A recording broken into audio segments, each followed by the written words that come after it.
जन्म से कोई भी परफेक्ट नहीं होता, पर जो हमें परफेक्ट बनने की राह दिखाते हैं वो है हमारे शिक्षक। हमें प्राइम न्यूज में और जानते हैं हमारे एंकर से और जानते हैं उनका एक्सपीरियंस कि उन्हें एंकर बनने के लिए किसने प्रेरित करा और क्या उनका टीचर का कौन सा हिस्सा था जो वो आज भी याद करते हैं। आइए आपको दिखाते हैं उनकी किस्सा। आप सभी को शिक्षक दिवस की बहुत बहुत शुभकामनाएं। मैं अगर अपने बचपन में अपनी किसी टीचर की कोई इंसिडेंट याद करूं तो मुझे याद आता है जब मैं 9th क्लास में था तो मेरे प्री बोर्ड एग्ज़ाम थे।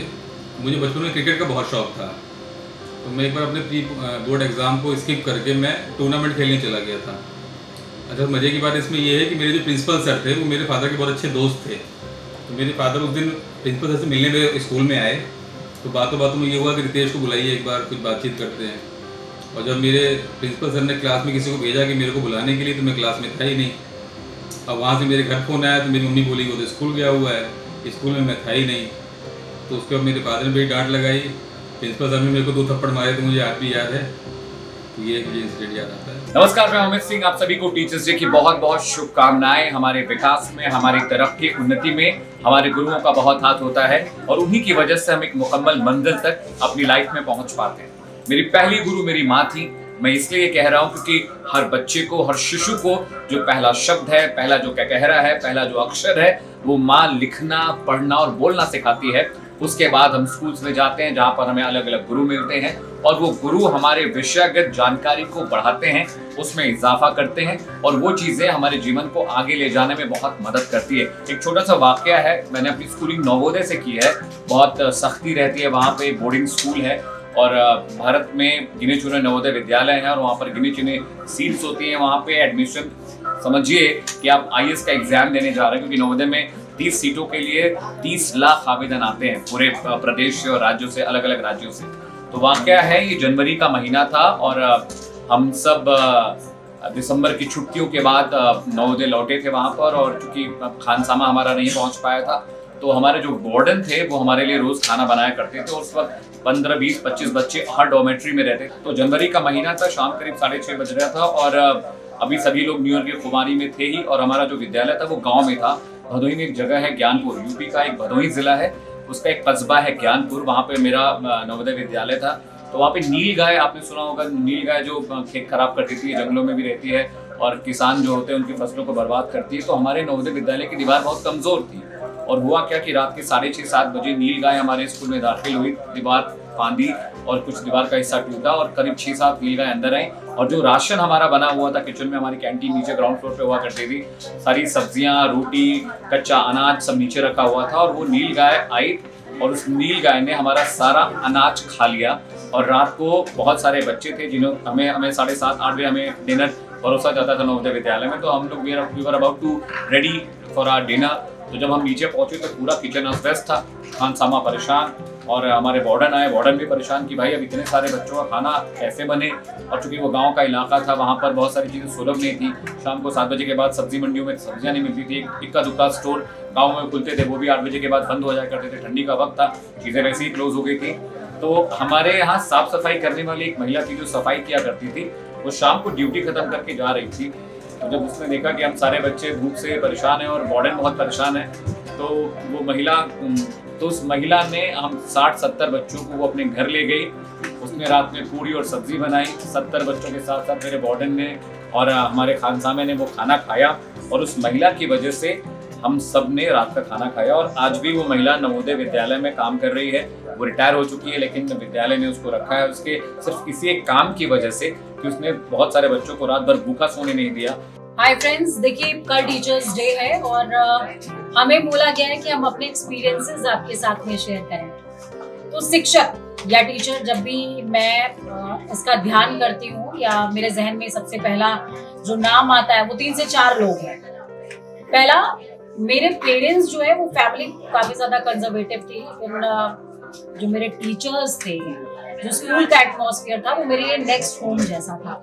कई बार पेरेंट टीचर मीटिंग में जब मेरे पेरेंट्स जाया करते थे पेरेंट टीचर मीटिंग में, तो वहां पर क्या होता था कि पेरेंट्स शिकायत कर रहे होते थे और टीचर्स डिफेंड कर रहे होते थे। वो मेरे पेरेंट्स को बता रहे होते थे कि आपकी जो बच्ची है वो ये भी कर सकती है। आपको ये क्यों लगता है कि वो साइंस ही लेगी तो अच्छा होगा या वो यही करेगी तो अच्छा होगा? तो स्कूल के एटमॉस्फेयर का काफी ज्यादा रोल रहा, सभी टीचर्स का रोल रहा, फिर चाहे वो हिंदी की टीचर हो, क्योंकि मैंने कविता बहुत बचपन में लिखना स्टार्ट कर दिया था, और मैथ्स में मेरा डब्बा गुल था। तो क्या होता था, मैं मैथ्स की क्लास में सो जाया करती, बट वो टीचर मुझे कहते थे कि शी इज इनफ कैपेबल इन हिंदी, तो ठीक है वो बस काम चलाओ, इसमें पढ़ ले। उन्होंने मेरी कैपेसिटी को समझा। मैं डिबेट्स किया करती थी, वो तमाम चीजें करती थी, स्कूल में एकेडमिक्स में पार्टिसिपेट करती थी, और मेरे पेरेंट्स को भी समझाने का काम किया, जो शायद मेरे लाइफ की लीडिंग रोल जिनका था, उन्होंने समझाने का काम किया। तो टीचर्स का बहुत बड़ा रोल रहा है, आपकी लाइफ में भी रहा होगा। और उसके बाद घर की अगर मैं बात करूं तो मेरे दादाजी का नाम मेरे टीचर के रोल में सबसे पहले और सबसे आगे आता है। उन्होंने कभी मुझे भागना नहीं सिखाया, किसी भी सिचुएशन में लास्ट तक स्ट्रगल, आखिरी तक कोशिश। वो हमेशा एक बात कहते थे, मैं आपके साथ में शेयर कर रही हूँ। उन्होंने कहा कि कहावत है कि अकेला चना भाड़ नहीं फोड़ सकता, लेकिन अकेला सूर्य संपूर्ण ब्रह्मांड को रोशन करता है। तो तुम चना बनना चाहो या सूर्य बनना चाहो, ये निर्णय तुम्हारा है। लेकिन अगर सूर्य बनना चाहोगे तो तुम्हें उतना ही तपना पड़ेगा, उसके बाद तुम्हारी पूजा होगी। और वो सीख शायद मेरे जहन में बैठ गई, और लोगों ने मुझे कहा कि मीडिया में जा रही हो, सर्वाइवल बहुत मुश्किल है और तमाम बातें, लेकिन उसके बावजूद भी मैंने चूज किया। दोस्तों, मैं टीचर डे पर कुछ अपने अनुभव साझा करना चाहूँगा। जैसे कि मेरे कुछ शिक्षक थे जिन्होंने मेरे जीवन में बहुत प्रभाव डाला, जिसमें एक जर्नलिज्म के हमारे शुक्ला सर थे, मुरादाबाद TMU यूनिवर्सिटी से, और मैं उनका बहुत बड़ा आभारी हूँ। उनका प्रभाव मेरे जीवन पे पड़ा। और उनसे पहले जो जीवन में पहले गुरु होते हैं, जिनको हम पहला गुरु कह सकते हैं, माँ का प्रभाव एक इंसान के जीवन पर एक बेहतर असर डालता है, एक काफ़ी प्रभावशाली होता है, तो उसको भी हम नहीं भुला सकते। उसके बाद माता पिता के बाद हमारे गुरु होते हैं, चाहे वो सामाजिक हो, आध्यात्मिक गुरु हो, वो हमारे जीवन को संभालते हैं। तो उसमें मेरे पिताजी का बहुत बड़ा रोल रहा, और मेरे दादाजी का भी। मैं बैठकर उनसे कुछ किस्से, कहानियाँ और ख़ास करके धार्मिक कहानियाँ सुनता था, और उन्होंने मेरे जीवन में काफ़ी कुछ असर डाला। टीचर डे पर मैं आपको कुछ पंक्तियाँ सुनाना चाहूँगा। माताएँ देती नवजीवन कि माताएं देती नवजीवन और पिता सुरक्षा करते हैं, लेकिन सच्ची मानवता शिक्षक ही जीवन में भरते हैं। सत्य न्याय के पथ पर चलना शिक्षक हमें बताते हैं। शिक्षक ही भक्तों को ईश्वर तक पहुंचाते हैं। शिक्षक है ईश्वर से बढ़कर, ये कबीर साहब बतलाते हैं। शिक्षक ही भक्तों को ईश्वर तक पहुंचाते हैं।